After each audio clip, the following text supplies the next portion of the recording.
Talk Show. Recorded live. Good day, everyone. Welcome once again. This is our 6th and final episode of the Wayeb workshop. And I'm Barbara Sadler, author of the Mayan Cross website. And co-hosting with me is Joseph Giovi, the founder of commonpassion.org. Today is March 5th, 13 Jaguar on the Mayan sacred calendar. It may be helpful to summarize a bit of what we've been doing for the past 17 days, I guess. We began the series of telewebcasts on February 17th, and we met every day for 5 days during that week. And we spent the time as the Maya do, introspectively reviewing our lives, our shortcomings, gifts, and then developing intentions for the upcoming year. But interestingly, on our 4th day, we learned from our guest speaker who called in from Guatemala, a Mayan daykeeper by the name of Carlos Barrios. He's a celebrated author of the Book of Destiny. And he told us that this year, because of the special times that we're in, many of the Maya had decided to extend the typical 5-day Wayeb process to an extended period of 18 days, making it and calling it the Grand Wayeb. And this tradition has been put into effect every 52 years, which is known as a calendar round on the solar year calendar, which is the one that celebrates the Wayeb. So on our last session of the 5-day Wayeb, that was February 21st, we decided to follow up 13 days hence, which would actually be tomorrow, but we scheduled it for today. And we're taking an opportunity now to share our experiences with this wondrous process called the Wayeb, in our case, the Grand Wayeb. So each telewebcast that we've done, we've been invoking the archetypal energy of the day as it's codified on the Mayan sacred calendar. We each light a candle and create a virtual sacred fire circle, which glows within us all day long. And so this is a good time to do that. So if you will, light your candle, or candles as the case may be, as I go about invoking the heart of the heavens, the heart of the earth, the heart of the wind, the heart of the water, and the heart of the fire, to be with us in our circle and throughout the day.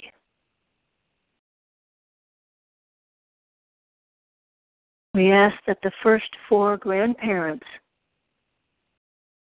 symbolizing the 4 cardinal directions, to be with us also today.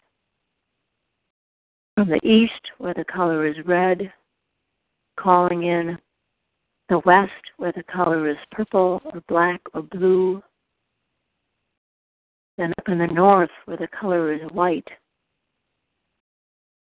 calling the element of water from the south, where the color is yellow.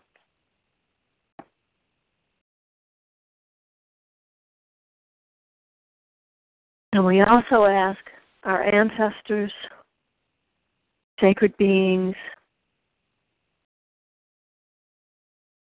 sacred places all around the globe, to be with us today in our circle.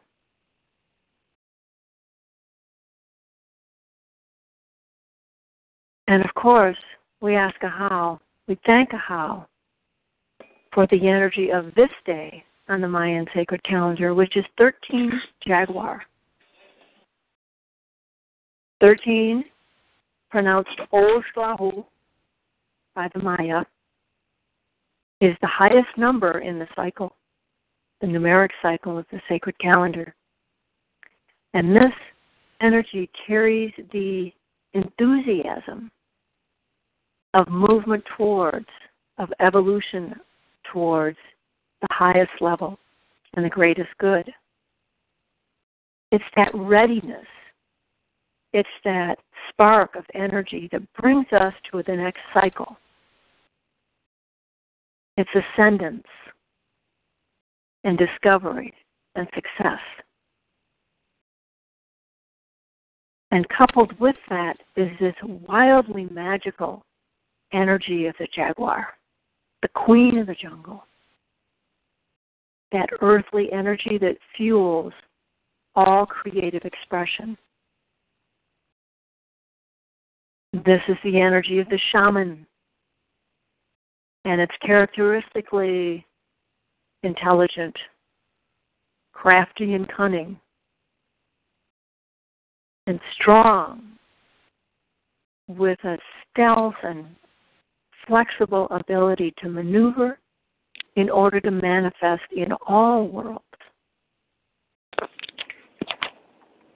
It's that feminine, feline spirit of the jungle and the hills, the plains and the mountains, and of the earth herself.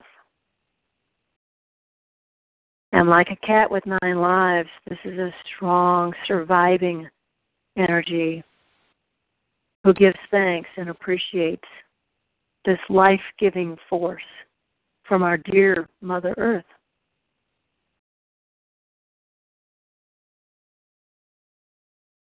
So let's just take a moment to feel what we're weaving in with us today.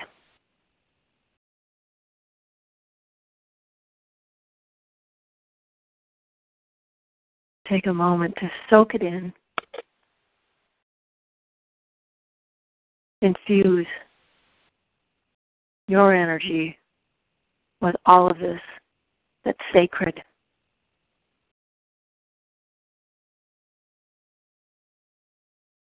We'll just take a moment of silence to do that.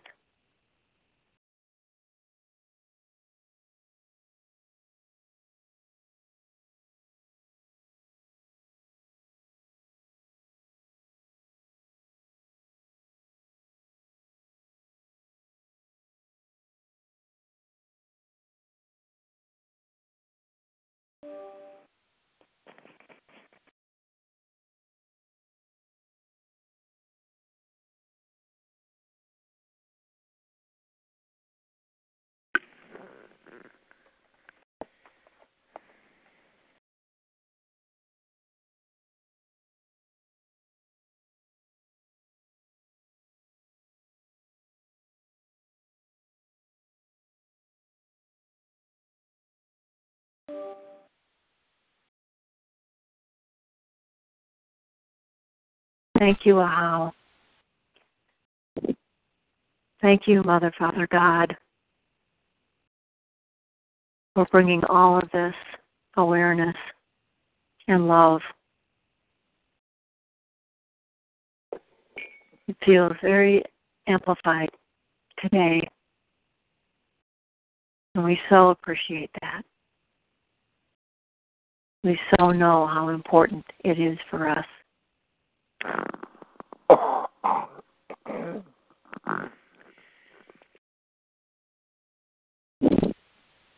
I'd like to share something that came up a little last week, I guess, week or so. And I don't know how many of you folks track the insight and wisdom from a very special person by the name of Aluna Joy. She's a spiritual teacher and a spiritual guide and leader that takes people to all kinds of places, physically around the globe, as well as in terms of consciousness. And she wrote, "Today we are in a new age. The frequency, dimension, bandwidth, reality, and perspective. What was is gone. and there's no going back. For most of the conscious community, the universe has hit the pause button, and we are in an odd place of suspended animation. We've gone back to the womb. This is a safe place for us while the earth recalibrates to the new frequencies. We are in the incubation phase of a new cycle. We are dreaming a new world while maintaining a body in the physical world. I like this. It's an oddly fascinating place to witness. It's like living and dreaming all at the same time. We're becoming familiar with the void and the unknown. Even though there is some oddly unsatisfying and unproductive searching going on, we also feel safe and secure regarding the imminent outcome of our incubation. We are collecting new tools for the future, and we're gathering information that we need for the new birth. And we feel this coming.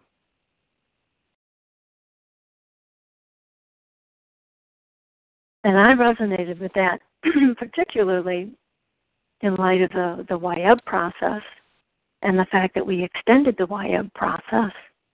And it just felt like Wayeb was just a little orb within the two open hands, the palms of the two open hands that were holding us.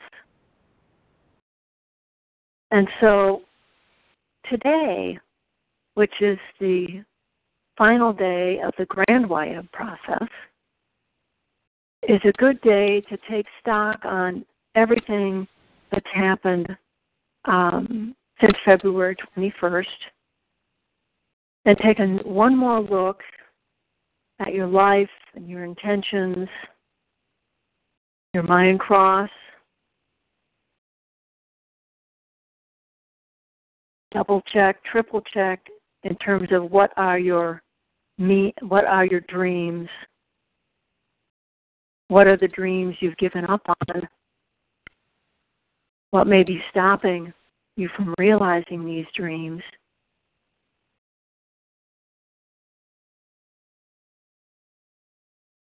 And I remember a spiritual author and teacher by the name of Andrew Harvey. He said some words a few years ago in a seminar that I went to that really, really struck with me.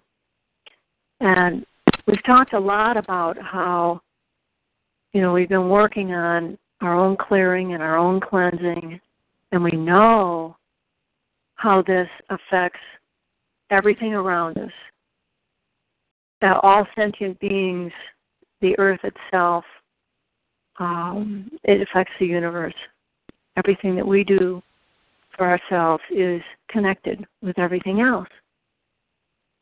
And Andrew Harvey said that at some point on a spiritual path, you'll get to the point where you must take action. You will find a cause. It's just part of the process, part of the path. And you may stumble upon it, or it may be, a more deft process than that. But sooner or later, that's where you go. And he said, it doesn't really matter what you choose to work on, how you choose to serve humanity.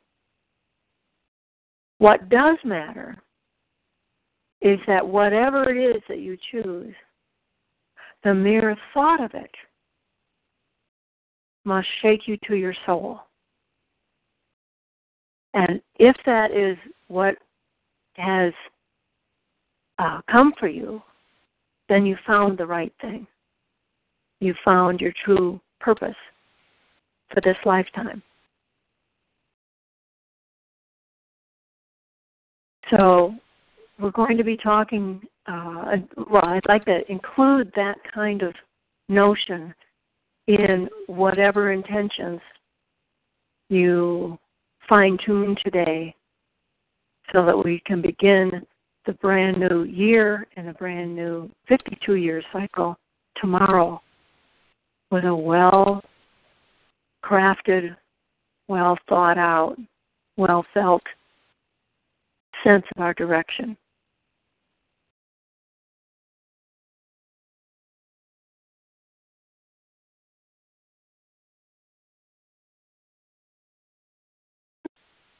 And I want to thank all of those of you that sent me some notes about your stories and your process, not to mention your encouragement and appreciation. I've been really enthralled and humbled by this whole process that we've been in together. And I wrote my newsletter, I think, earlier or late last week, and shared with the folks that it really felt like we had gathered a tremendous number of people that were, as I called it, the heavy lifters, the people, the soulful healers, caretakers, daykeepers, shamans, were in the circle with us. And the willingness for them to go to the mat to heal their wounds because they know how that contributes to the greater good just had such potency. And it was just so encouraging to know that people are willing to do this. They understand and are willing to contribute to the healing of the ancestral, the larger score of wounding that's taken place within humanity. And I want to acknowledge the courage as well as the sheer awareness of the need and the importance of this kind of clearing work. So thank you all. And I'd like to open the call today to others who would like to share any aspect of Wayeb as it affected them personally or as it affected their world or their loved ones. And if you'd like to chat in something, by all means do that as well.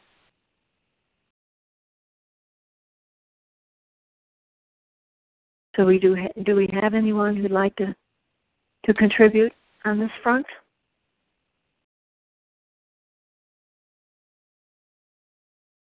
Don't worry, you can remain anonymous. Hi, Barbara. Yeah. Joseph here. Is it Joseph? Yes, if I might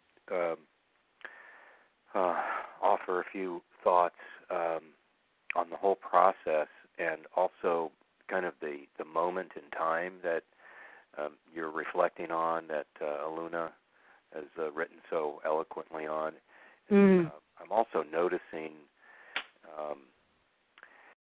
not sure how to describe it. I tend to try not to put too many things to words because the human dynamic is so complex. But in my practice, therapeutic practice, working with people, I'm noticing a kind of a pressure that is felt internally, and there seems to be an impetus for pretty massive change. I know everyone had been talking about the shift of the ages and feeling that December 21st was some sort of pivotal point around the shift, and all of a sudden things are going to be easing up. But it seems to me the opposite, that we're just entering into a pretty massively shifting time. I'm noticing it energetically in myself as well as my clients. And it feels like this process of the Wayeb, this kind of the shadow work, this really going deep and really assessing movement, assessing blocks, obstacles, areas where we need to examine, to release, to move on, is something that's going to be needed on a more regular basis than once a year. You know what I mean? It's like here. a purification process that as change accelerates, which it clearly is all around us, we're going to need to, maybe on a monthly basis, I hate to say, to really be kind of deep in it to make sure we stay clear and balanced and connected and eyes wide open with things that are happening all around us. That's my thought, anyway.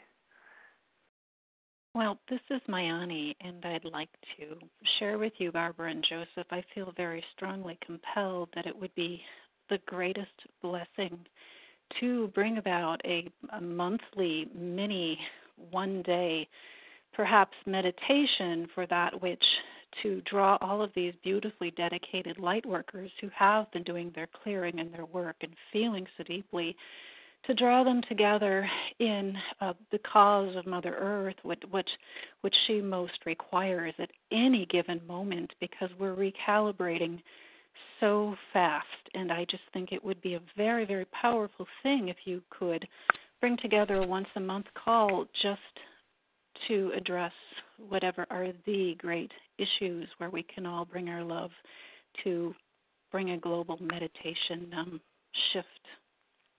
Yeah. To lift our brothers and sisters together. We who are of the Mayan is this tradition. a good time, Joseph, to announce what Common Passion and Mayan Cross and what our frequency is going to be for these telewebcasts? Absolutely. I just want to acknowledge your suggestion, and it's something that we've been considering and are actually implementing starting tomorrow. Common Passion is hosting a Transform and Thrive series. It's going to be a once-a-month telewebcast and perhaps even video as well as we set up our new Ustream channel. And it's going to be hosted by Don Simon and myself, at least initially. And we're going to be looking at not only different healing and purification modalities, but with the unique angle of exactly what you were talking about, and that is both the individual and the collective. I think we're at the place in human evolution where we're beginning to realize, at least some of us, that all healing is collective healing. Absolutely. And so we're bringing that right overtly to the forefront with our Transform and Thrive call series. And then Barbara, go ahead, Barbara, on what you're planning with the Mayan Cross, and we'll be this is kind of complementary and in parallel with the Transform and Thrive series of calls. Transform and Thrive will be in the morning once a month, right, Don? I think Don's on the call. And then what I've committed to holding is space on every 13th day of the Mayan sacred calendar. And we'll do an hour-long call in the morning, well, at least North American time in the morning. And the intention of that is three or fourfold, actually. First of all is to be able to tap into the energies of the day.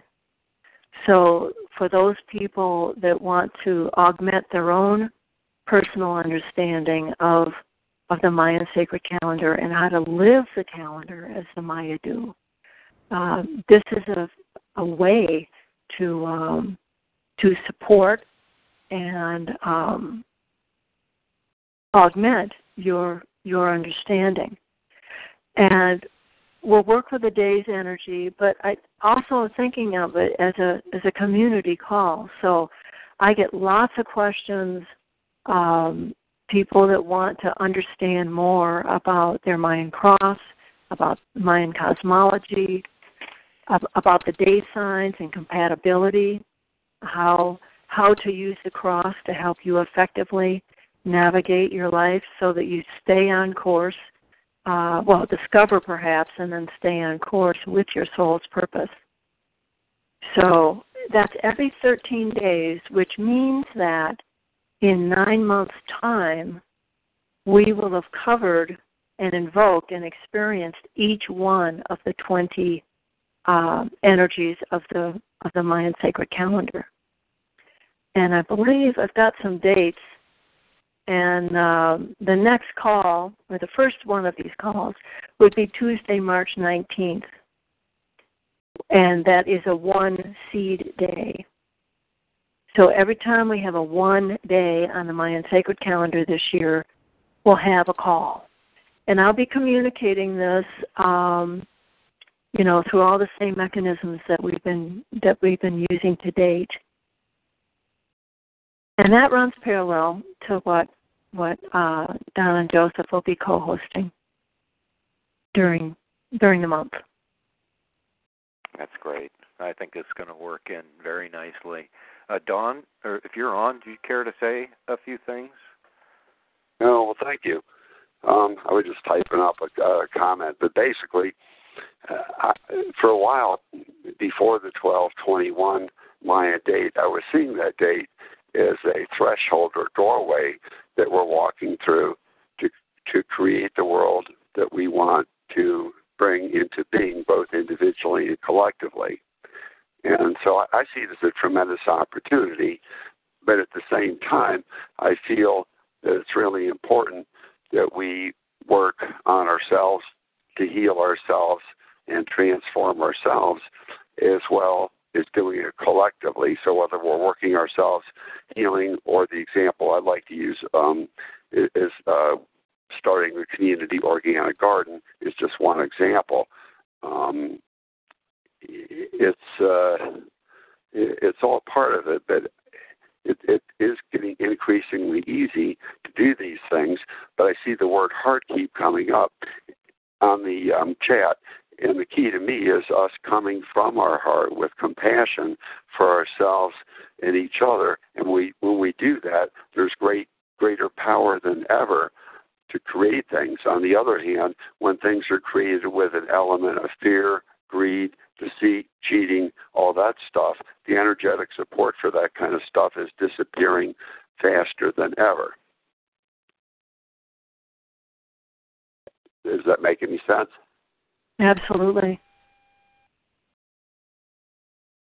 And I think that may be what causes part of this pressure, part of the impetus.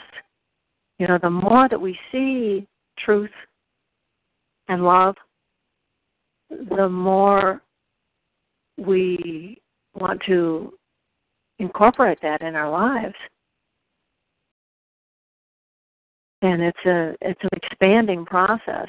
Also, the easier it is for people that are feeling the darkness and the other kind of pressure, it makes it easier for them to step into, more positive, progressive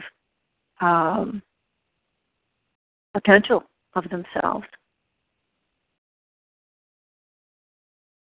There's an interesting comment here. Guest 24 says, I feel as though a year has passed since the beginning of Wayeb.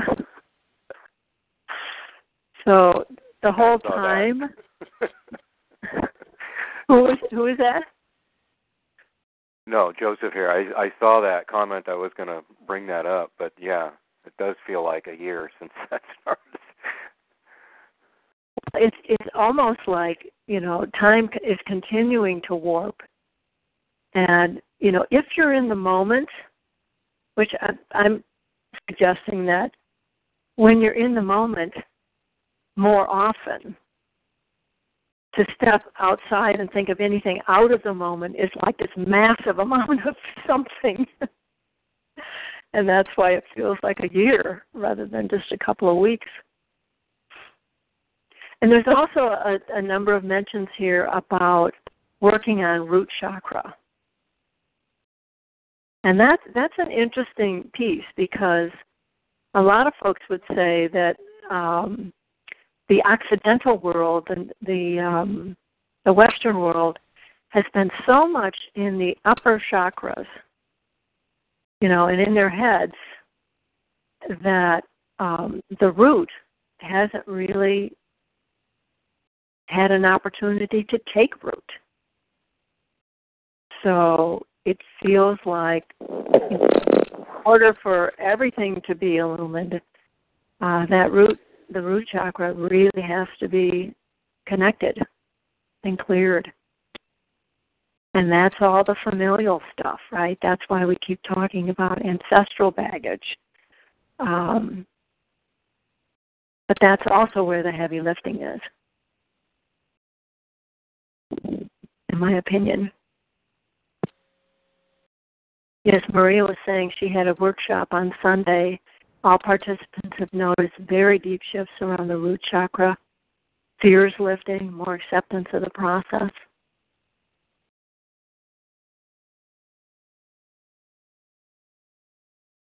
I have a story I'd like to share, someone who wrote this in. I've got a number of them, actually, if we have time. This is from she said, I was inspired hearing the words guiding us through the time of Wayeb, but more, I received personal affirmations over the last 5 days. I've been working to overcome a crippling shyness for years, and yet learned on Sunday that I was accepted in a live theater production. This is amazing for me, and I know it will help me regain my lost voice. I was also asked to model fashion for a young designer. And as a 55-year-old woman, this is less an ego stroke and an affirmation of the beauty of experience and a chance to show other women that age doesn't necessarily mean invisibility. Also, I was accepted to be in an educational documentary. My disabled daughter came home on Tuesday with the news that she is getting promotion at work. Quite incredible and wonderful. And last but not least, our little Amazonian parrot, which had been over-preening to the extent that his feathers were thinning, he stopped. This all may seem trivial, but a manifestation of positivity in one's life. And so much in a really short space of time to me is wondrous and shows me how a path may become manifest in a completely different way than we would have ever expected.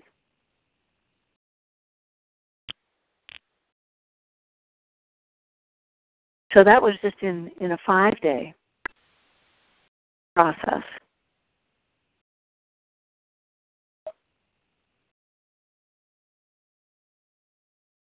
Would anyone else like to share what's been going on for them? I'll have a quick sharing. This is Mayani again.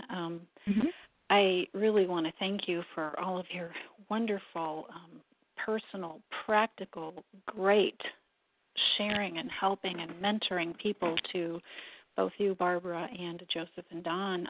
I've just been working on the Universal for so long that I don't know I'd have a lot to teach on the, well, at any rate, I'd like to say that this Wayeb has been, for Mother Earth, the greatest of miracles that I could have ever imagined after we stepped through the door of 12-12-12 and then 12-21. Everything that has needed to come into place to bring Earth and her communication systems into alignment again, to be pure so that she can bring her truth to all of her children and to feed their hearts once again with her truth and her love. It's opening in such a wondrous and glorious way, and I know this is due to all of those dedicated individuals who are looking deeply into their lives, and we have created such a powerful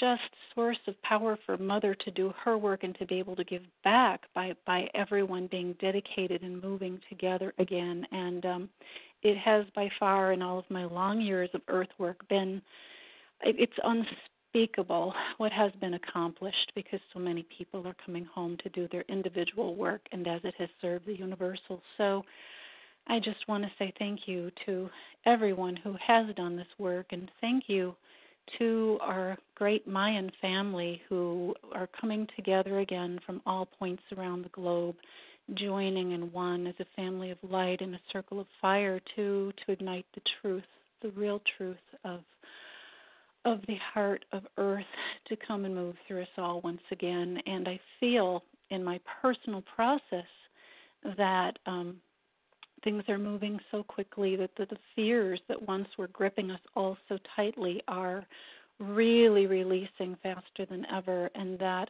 I would ask people to bring very, very special blessings, not only for the root but to the womb, so that we can allow ourselves to feel again and know that that divine compassion is truly, truly stronger than ever, again, by all of those who have done their work. The field is growing to make it easier to dig into those root chakra. So bless the womb powerfully, bless that womb, and allow yourselves to feel again, because it is becoming safe to feel as we're all healing together and lifting this grand illusion we've been living in. Here, here. Thank you. Thank Wow. you, Mayan. Thank you. That's wonderful. You know, you just inspired me to say that, you know, I also feel like the time of the guru is over. Yes. Because we're all gurus. We all need to follow that inner guru. And on our continuing series, we'd love to hear more and more from people like you. We don't want to feel like we are teaching the way, or we have some, you know, special license on information transformation and so on. We really want this to be interactive, just like we're doing right now, because people, even people struggling, have something to teach and to share. And so it's really important that we kind of acknowledge each other in our process, and acknowledge that we all have something to share in this collective movement that we're all participating in individually. So thank you for that. That was beautiful. Was it Maria? No, it's Mayani. Mayan. What I would like to say is that, you know, I've worked with the Mayans for many long years, and these archetypical energies are so powerful to bring us all together, and it is important to be able to feel them once again and allow them to live fully. We have so cut ourselves off from feeling, and I think the greatest message to everyone, as you said, is this inner guru. Your process is perfect. Your process is holy. Your process is powerfully adding to the divine collective. And I am just so thankful that you are involved in this to help bring people into this power and to begin to feel how we are moving as one and how I am an important part, and to be able to bring our gratitude to ourselves, to the inner guru, and to ourselves. I love the Mayans that say in Lakek, I am another yourself. To embrace that we're doing this together brings such courage, such love, and such strength. Yeah, the theme of root chakra keeps coming up here on the chat, which is really an interesting direction for this call, for this telewebcast to take. We've got suggestions here. Well, someone asked point blank, how do you clear your root chakra? And we have all kinds of suggestions like chanting, tribal dance, drumming, grounding by walking in nature. I would add to that by suggesting that if you can, plant, grow, and eat your own food, and which involves getting your hands and your feet in the dirt and connecting with all the plants from seedling to fruition, and tasting the fruits, if you will, of that process. And some other comments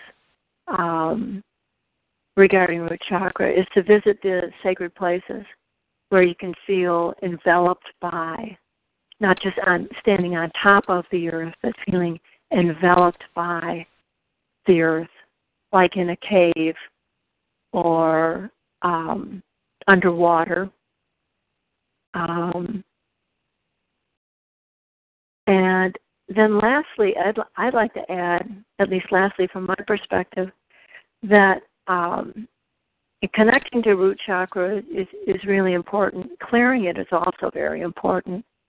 And if you look at your Mayan cross and connect to the Nawales or the energies as spirit guides and ask them for assistance in becoming more aware of whatever needs to be cleared from your particular connection to root chakra, that will come. And to begin to understand emotionally and energetically what was present for you when you were conceived by looking at your conception energy, as well as looking at the Mayan crosses, the energies of your family and of the people in your inner circle at this point in your life. Those kinds of things are all pointers towards calibrating your Mayan cross so that you're vibrating, your being is optimal, which includes, of course, clearing out whatever is preventing that from happening. So hopefully those suggestions will help. And it's not like you do it once and it's done, right? I mean, well, I was going to suggest it's a continuing process. I think some people have the notion that you clear out the root chakra, then you move to the next one, you work on that one, then you move up to the next one, and eventually you get up to the very top and you're enlightened, aware, and then all the work is done. It's better to look at the chakras as transducers of the energies that we're constantly transforming and transmuting through our bodies. And I think often the concern about the root chakra is someone feels that they're always in a state of survival. So if they can just clear their root chakra, they can get past that and work on other areas.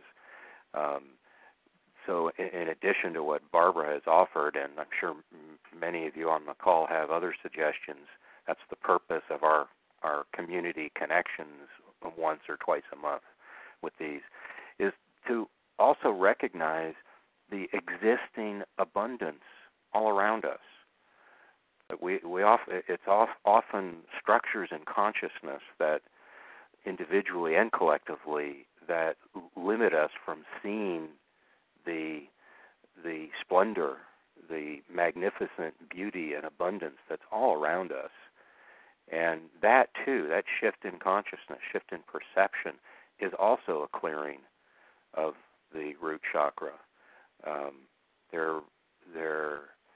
These actions that we can take to clear ourselves and our centers are mutually interdependent. In other words, we can take a physical action to clear a chakra, but we can also take an inner action and release whatever it is within us that's stopping us from seeing what's already there, what's right in front of us. Mm. Barbara, this is Worth in Northern. Good morning, Worth. How are you? Good morning. Thanks for joining us. I'm various. At the beginning of the first 5 days, I had the notion of, okay, by the 5th day, once I've chosen which shadow side thing to work with, there will be all this tidy stuff tied up. I chose control as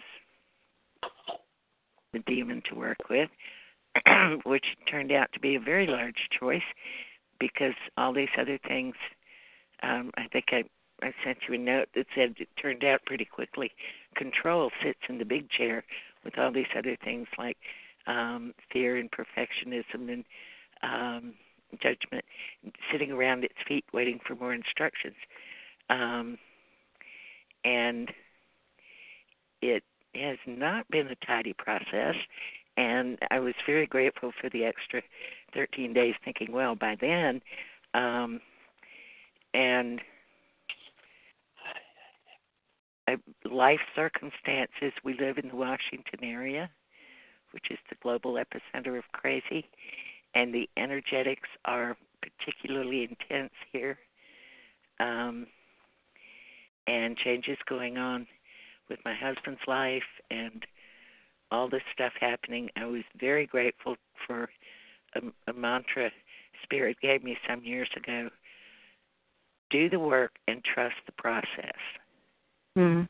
And what I'm finding is my head, my brain, cannot keep up with what's going on within me and around me. But saying aloud often the Mayan cross mantra, calling in those day lords, calling in specific ancestors, etc., is not only sort of rebalancing, but there's been this regular sort of flurry of, a feather in your path here, a little, I noticed walking in the house a while back, some little glittering gold thing, just in the dirt, little tiny thing out front. Dug it out. It was a little gold angel pin. Who knows how it got there? All sorts of little things like that just affirm, do the work and trust the process. Mm-hmm. And very much the feeling of being grateful for various folks in different traditions saying about this period, nobody knows. Nobody knows how this is going. Nobody knows what things look like. Just do it. Mm-hmm. And with ancestors and ancestral healing, was just a little over 5 years ago, I started doing serious ancestral work myself, having urged folks to do that for several years because indigenous cultures place such importance upon it. And that having been, for me, stepping off a very high pier without recognizing it. And so much, I encountered so much and did within myself originally, sense of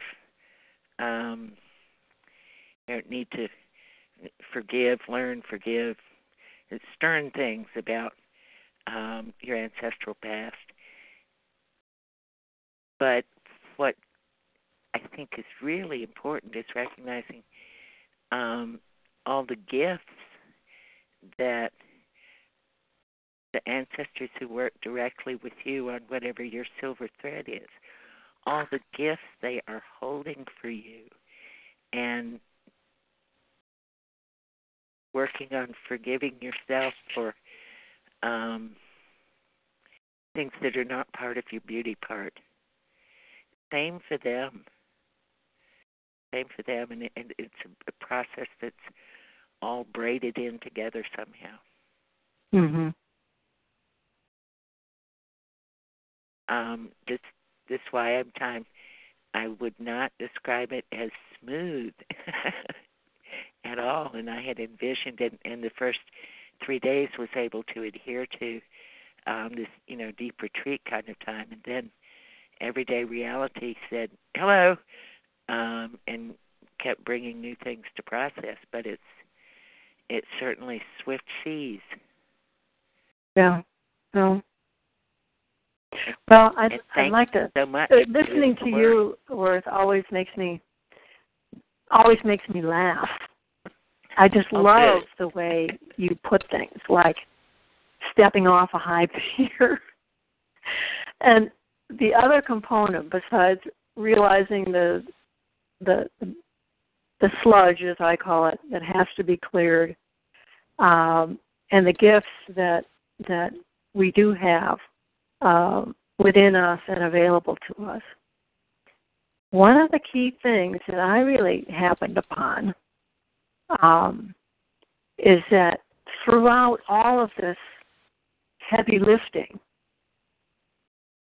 you've got to find, and you do, I think, inevitably, get to a point where you just you can't help but just start cracking up with laughter. Yeah. It's like, especially oh my here in God. Washington. First of all, it's like, I didn't see that one. How could I have missed that one after, all these years? But, that really shows that you stepped out to be the observer of yourself and that you're not taking things personally. You're seeing things in a very kind of, I think, a very healthy light. And did anybody else run into that where you get to the point where you just say, oh my gosh, this is absurd, this is hilarious, this is, an aspect of myself that I have been taking so seriously, and, at the end of the day, that's really not necessary. That's part of the problem rather than part of the solution. Does anybody else come into that? Absolutely. I thought that was so joyous. Isn't that an indication that the healing light is now starting to spread? Yes. Yeah, it's like, how sometimes we can look at someone else's struggle and think, why can't they see they're entangled in?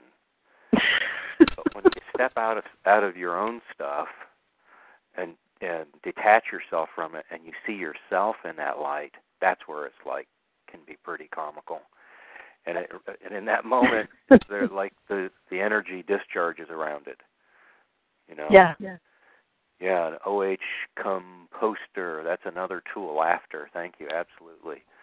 Laughter, well, it's probably as potent as the tears, right? Mm-hmm. It is, typically it's going to be a deep belly laugh, which is closer to the root chakra than anything. Yeah.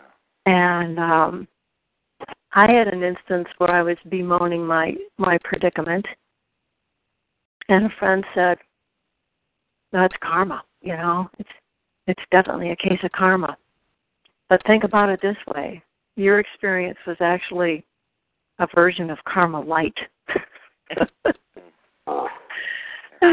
it's true, I was making it a bigger deal than it really is in the large scheme of things. And you have to laugh at all of it. And you were talking, Joseph, about the guru within. Well, every guru is noted for their giggles. How they can take the most cataclysmic things and find joy and peace and love all around it. So I really wanted to bring that in today and hear if anybody else had the same experience or any thoughts on how important it is. Guest 24 says, yes, laughter is a barometer of clarity. And that's pretty cool. And it nice word. Nice wording, Guest 24. I'm sorry, is that word? Yeah, it comes from your child part when it's real laughter, the part that has not been over-domesticated.